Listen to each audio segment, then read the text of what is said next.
presentation by Tim Brown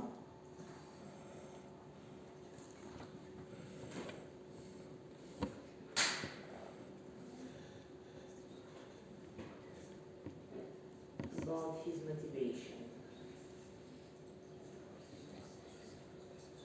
I'd like to talk a little bit this morning about what happens if we move from design to design thinking.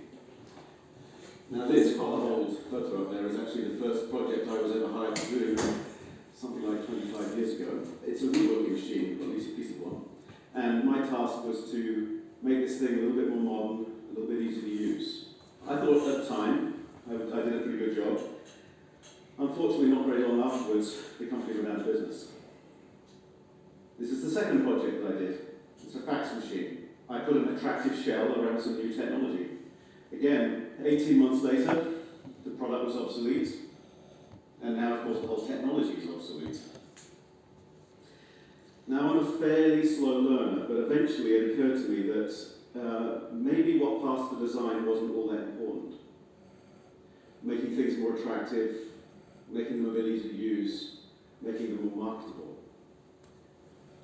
By focusing on a design, maybe just a single product, I was being incremental and not having much of an impact.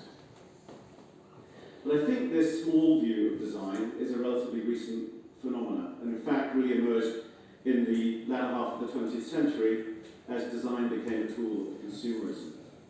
So when we talk about design today, particularly when we read about it in the popular press, we're often talking about